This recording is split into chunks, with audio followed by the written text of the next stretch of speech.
1:30 a.m. San Diego, California, Satellite Studio. Stay tuned for more exciting programs only here on INCRadio.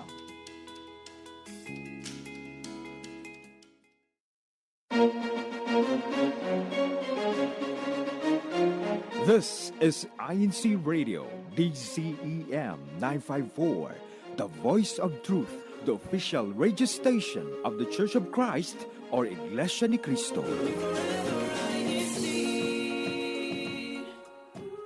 And good morning, everyone, and welcome to INC Radio Florida. I'm one of your hosts this morning, Brother Robert Tapalas, coming to you from here in good old Tampa, Florida, here in the center, or right along the Gulf Coast of Florida. Today, of course, is Saturday, March 16th. I had to double check because now that we're on daylight savings time now, well, the dates don't change during daylight savings time, right, Brother Jim? Yeah. I'm really off if that happened. But what did change, though, as you probably noticed, is our airtime. We're on an hour later here on the East Coast of the United States because right now it is a little bit past noon here on the East Coast of, on the West Coast of Florida, on the East Coast of the United States. It's a little past midnight there in the Philippines, which of course means that a lot of you who are watching us are staying up late. Thank you so much for doing that. But I'd like to get international greetings to all of you, but I'm going to have to do that through someone who is a master of linguistics, a person who understands foreign languages far better than me. I'm sending Brother Jim for our international greetings. Good morning, Brother Jim. Brother Robert, good morning. I didn't know we already started our fake news segment. Oh, now you just gave away the topic. There we go. But hey, good morning, buenos dias, buenas tardes, maganda gabe, bonjour, and thank you all so much for joining us from all across the world. Like Brother Robert said, I'm here in Pensacola, Florida, in the Panhandle of Florida, and I'm so glad that you joined us today. Like I always say, please let us know where you're talking to us from in the comments, because it's so fun, since we're an international show, to hear all these different places and to see all these different places pop up and to know that we truly are, we have an international audience, and we're grateful to every one of you. And I am grateful that our lovely sister Audrey is here too. Good morning, Sister Audrey. How are you doing? Good morning. Hi, Brother Jim, and to everyone joining us on INC Radio Florida today. As you can see, my background, I'm switching up the backgrounds here because I want to go on a Did you move to Pensacola and didn't tell anybody? No, not move to, visiting. Of course, because we want to continue our world tour, state tour of Florida. Well, yeah, that's true, because they made such a compelling argument about how beautiful Pensacola is on last week's show that she had no choice. She had to go up there and visit. Yeah, so I'm putting it out there that it's hopefully going to happen soon. But of course, we can't continue on with our show first without extending our greetings to our beloved executive minister, Brother Eduardo V. Manalo, our Subsea CEO and CFO coordinator, Brother Angelo Iranio Manalo, our station manager, Brother Arnel Solano, and our executive producer, Brother Manley Andaya. And here on the home front of our beautiful sunshine state of Florida, we'd like to extend our greetings to our district minister, Brother Marlon Balason, our Assistant District Minister, Brother Carlitos Medina, and our CFO Overseer, Brother Mark Bernal. And of course, Piatek over there in the Philippines, staying up late with us. Thank you so much for staying up late there in the Philippines. We hope you have your mug of coffee or tea, whatever your choice is to stay up late with us. But to stay connected on INC Radio Florida, I'm going to toss it over to my beautiful sister Cherise over here in the Emerald Coast. Hi, Sister Cherise. Good morning, everyone. Thank you so much, Sister Audrey. Yes, Sister Audrey is here in Pensacola. It's just a secret, though. I'm just joking. It's fake news. That's what our topic is, and we're so excited to be able to present that with you. But before we do that, we definitely want you all to stay we definitely want everyone to stay connected with us. And for ways to stay connected, www.iglesianicristo.net/INC Radio. YouTube search INC Radio Florida so that way you can stay connected with all of our episodes. Make sure you also click on the Live Now link. And we're also sending through our district chats. We're always sending out the way you can stay connected with us on YouTube. Just click on the link, or you can download the official INC Radio mobile app for Android and iOS devices. I have it on mine. I hope you all have it on yours. And definitely, those are ways you can stay connected with us because we love our viewers and we love when you're able to join us every Saturday. So, getting into our episode today, CFO in action, right? We were able to do that last week with spotting fake news, and we wanted to carry it on in today's episode as well because we all feel like it's really important, especially with today's society. We do not want any of our viewers to get confused with what they're seeing, to pass around fake news. And that's why we decided to really touch a little bit more base in it today's episode. I was there last Sunday for the district CFO activity, which was spotting fake news presentation, which was really informational because there were a lot of things that I felt like I got tricked on, especially with looking at pictures. They taught us how to be able to differentiate what pictures are real and what's not. So I thought that was really eye-opening because there was a couple of pictures where I was like, that's real. But no, they were AI generated. And so that's why we definitely wanted to be able to carry this over today because we want all of our viewers to be able to use our YouTube channel as this episode. You can always go back to it to be able to learn how to spot fake news. Right, Brother Rob?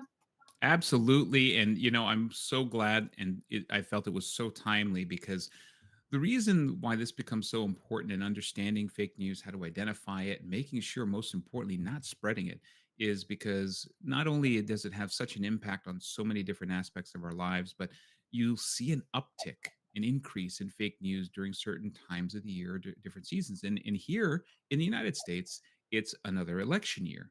And because it's an election year, you can almost guarantee that there is going to be a proliferation of more fake news that's there designed to sway opinions and move people one way or the other. And that's why topics like this today are so important just to keep us safe. I mean, if you think about all of the different things that we rely on with social media and how that becomes such a source of information for us, we've got to make sure that we're digesting the right information. And that's what today we're going to be talking about in our topic. So let's go right into it. And if you have any questions, please be sure that you just go ahead and throw them into the comments. And we're so, so grateful to all of you that interact with us every week in the comments. So let's dive into our main topic for today.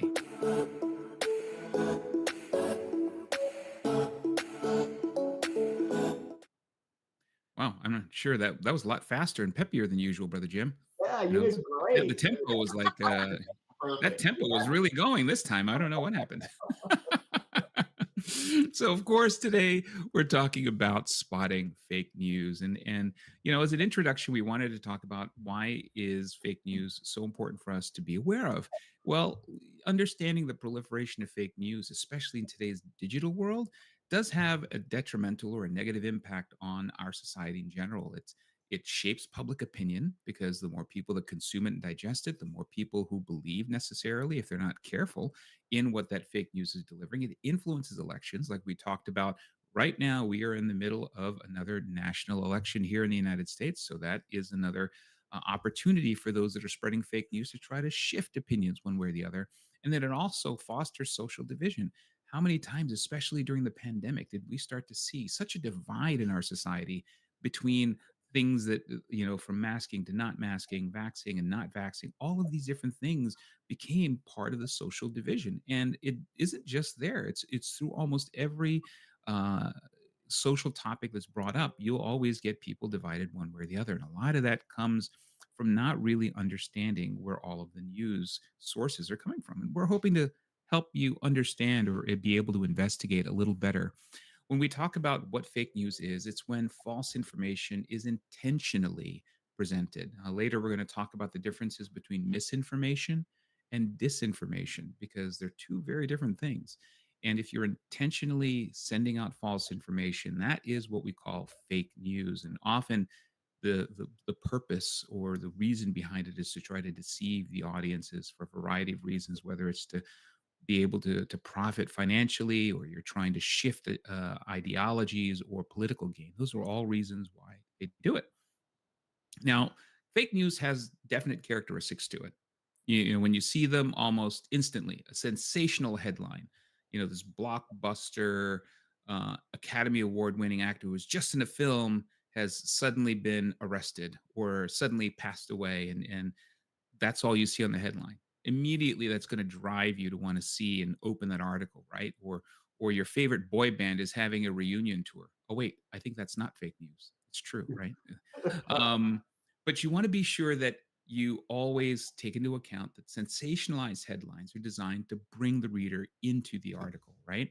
So typically they have a lack of credible resources or sources. So if it's just written by someone and it's not really clear what the source of that information was and you can't verify it, there's a good chance that could be fake news. If it's unnecessarily biased one way or the other, where it's not sticking to the facts, but it's leaning towards or trying to shift opinion, that's another characteristic of fake news.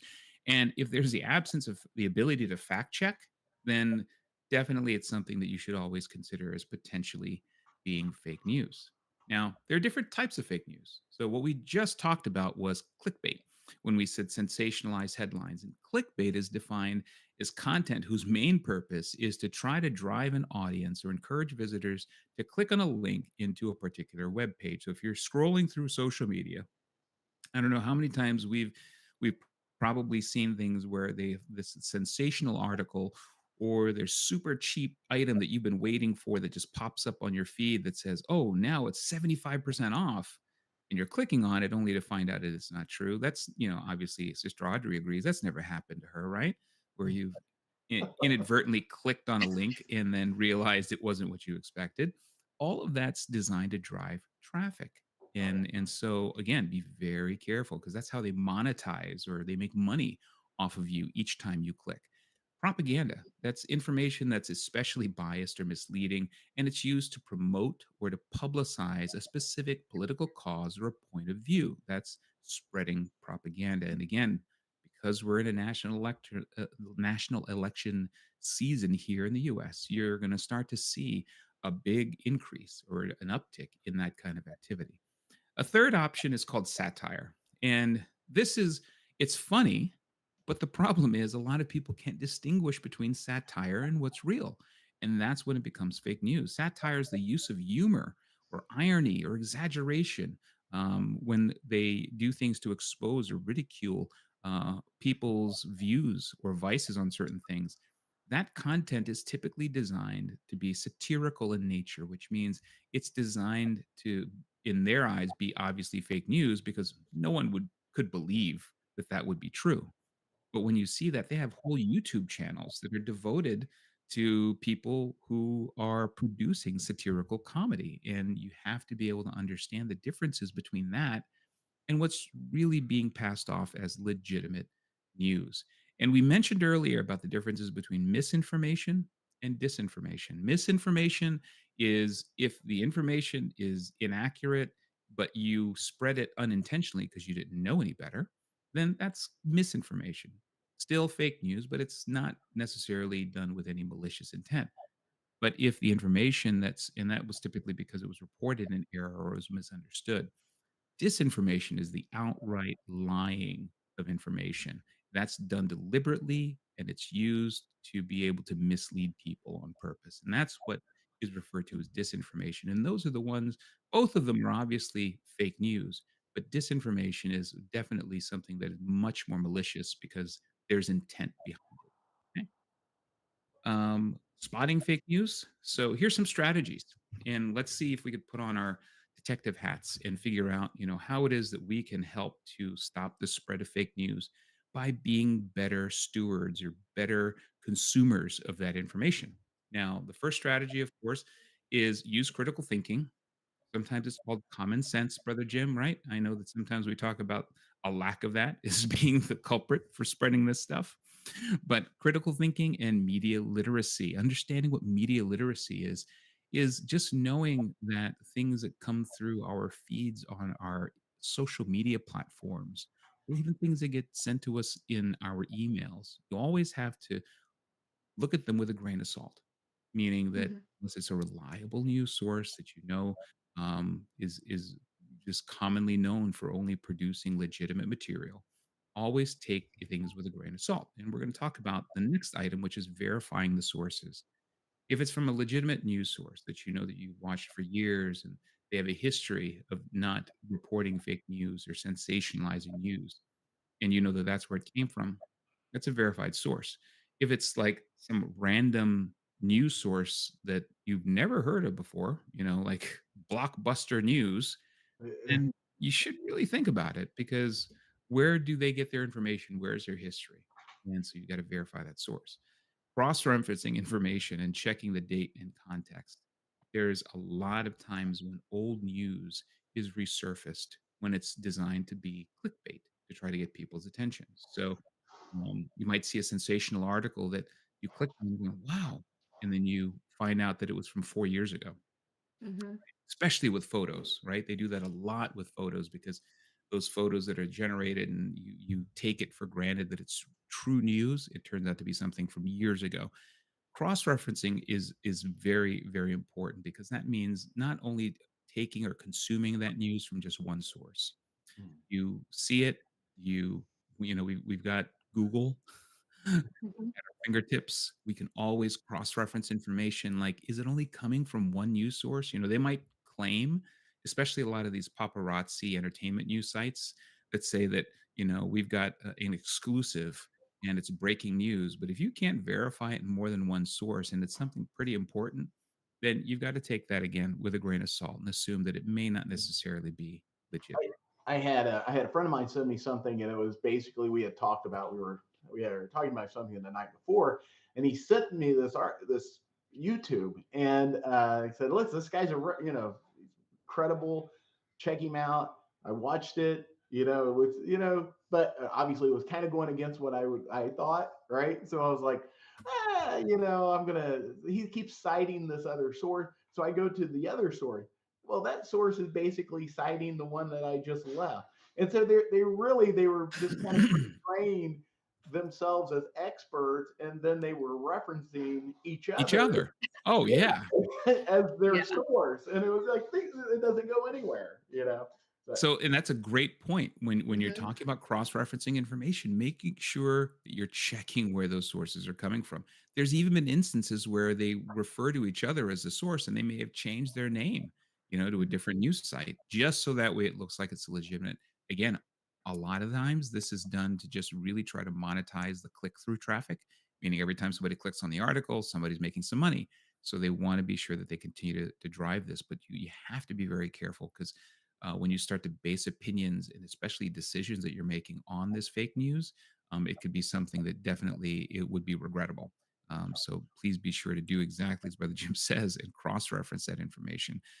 Scrutinizing the credibility of the author. That's exactly what he just mentioned. You want to make sure, is that author a credible source? Is that news outlet a credible source? Or are they just something that just popped up? And there's ways to check how long has a website been up. There's ways to check how long uh, a news outlet has been available. You want to do that. If the news outlet came to life 30 minutes before that news was released, you might want to think twice about whether or not you want to share or spread that news, right? So these are a couple of tips. So we talk about fact checking. So we also want to include some resources for you. These are all independent resources that have been discovered as credible sites to be able to verify if information is in fact true. The first one is Snopes. It's one that I used to use all the time because every time there was one of these things about some strange rumor on the internet, that used to be my go-to to see, is this really true? And, did somebody really find the Loch Ness monster? yeah. Or, Bigfoot. Well, Bigfoot is true, but, I was waiting to see Sister Audrey's face there. But then when you look at factcheck.org, again, it's a not for profit site. It's a great place, especially when it comes to a political season, for you to check on the opinions that certain politicians have and whether or not, their stand on certain issues is in fact what they say by being able to check it there. And also with PoliticaFact. Uh, Try to say that twice, Brother Jim. Well, yeah. Yeah, I can now. Great. So number 3 on our list here is another fact checking website, and it rates the accuracy of the claims that are being made by elected officials, meaning that it holds officials accountable to what it is that they're saying by making sure that the items that they are citing, the statistics that they're citing, because politicians often love to cite different statistics, right? This is a way for you to be able to check all of that information. So take these resources Statistics, down and use them. statistics can be so insidious because you can pull out a portion of a portion. And Exactly. it may be very applicable to 1/10 of a percent, but then they'll take that 1/10 of percent and say 50% of this segment, right? Like they're talking about the segment, but they'll pull out half, but it's only applicable to 1/10 of a percent, right? And they're right, Exactly. so Exactly. And that's one of the biggest things is that when you're looking at statistics, it's so easy, right? To be like overwhelmed, like, oh my gosh, 95%.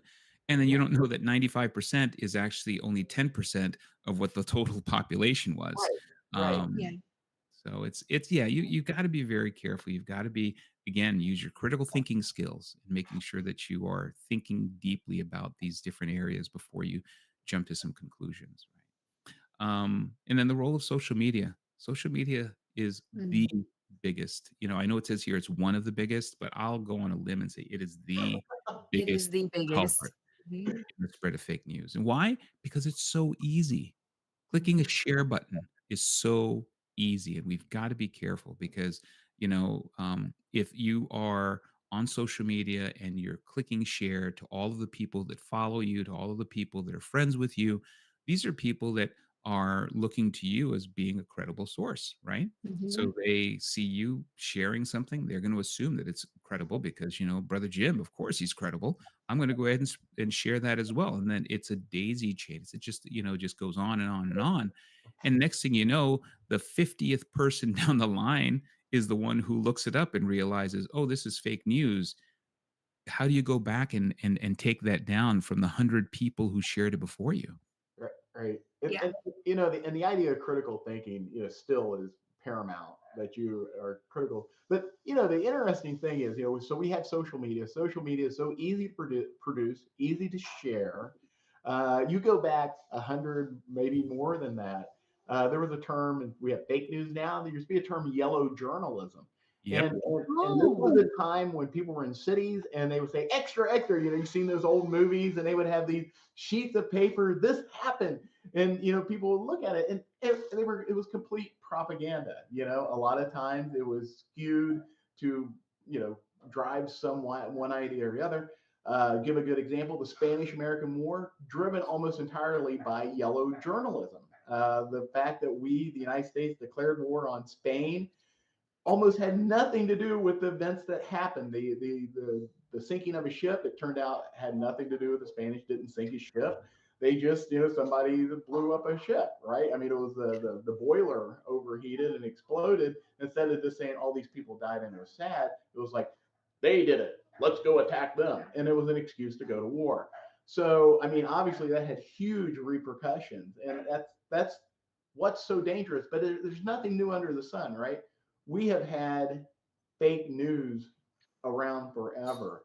I just Mhm. think the importance is we've gotten into the habit of echo chambers where if we're hearing something that we want to hear, we accept it. And that's where critical thinking comes in. If it sounds like aha, well, maybe it's not aha. Maybe it's intended to make you think that so that you start to share it and the lie goes out.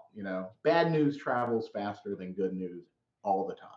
100%. And that's a great point, brother Jim. Maybe instead of aha, it should be hmm. It should So, be. Mhm. And I there. feel like the echo chambers, I'm happy you brought that up, Brother Jim, because I feel like, especially what you're saying about fake news, it's just evolved into why now social media, why we're presenting this, because like Brother Rob said, social media is so big and it's affecting not only us as adults, because for us it's hard to navigate, but our younger generations too are now, if they're trying to get tuned into news and figure out what's correct, it's pulling them in also. And so it might be, they might be easily influenced into having their own views of what's not correct. And so I feel like this is really important, especially with I didn't even know it was a term for echo chambers. So this is actually fascinating. And it drives to, like, it's not just about news, it's also about, like pandemics, like you said, brother Jim, wars, what's happening all over the world. You're getting pulled in and your views are becoming skewed because of what you're viewing, and you're believing it to be correct. Versus like clickbait, like brother Rob said earlier, and also reels. Those are a big thing too. If you're constantly watching a video and you like what it's giving you, and then you share it, not knowing that that information is not accurate or true. Those algorithms will get you. You Oh are. Yes. yeah, the same the Little same AI. algorithms that thought that I was saving 90% on that laptop PC that I was buying. Same exact algorithms. They got me. They got me. So before we end up closing, one of the big components about fake news is fake imagery. And this is a teaser. I'm going to give this to everybody as a teaser because we're going to do an entire show dedicated to how to spot fake images and AI generated images. But in our audience here, I want to see before we reveal the answer, can you guys guess which of these photos are fake? Let's see. So can you guys and in if you're watching us live, please put it in the chat which of these photos, it could be more than one, that you happen to think are fake. Is it A, B, C, or D? Please put that in the chat. And we'd love to see all of you participate and let us know what your thoughts are on whether or not these photos are real or are fake. Put the fake ones that are in there and let us know which ones they are. And then we'll reveal which ones these are here in just about 30 seconds because we are going to have to come off the air here shortly because we are at the bottom of the hour. So suspenseful. It is. But we're going to let everybody off the hook. Hopefully, you guys, some of you put your answers in. The ones that are here that are fake are all of them. All Oh, four of these were completely generated using artificial intelligence. And in the upcoming show on artificial intelligence and fake imagery, we're going to talk about how to spot which elements to look at that cause these all to be fake. But all four of these images are AI generated. These are not real photographs. So wow. I know it got me. That's how I got that 90% off that laptop because, I thought, but for now, we want to thank everybody who joined us on today's show. We hope that you learned a little something about how to spot fake news. Keep yourself safe as you are consuming and sharing news online. But for now, this is Brother Robert here in Tampa, Florida, for Brother Jim in Pensacola, for Sister Charisse, who's in Pensacola, and Sister Audrey, who was in Pensacola at the beginning of the show, but now she's back in Tampa. We'd like to thank all of you for joining us. Please stay safe, especially when you're online. And we'll see you again next Saturday on INCRadio.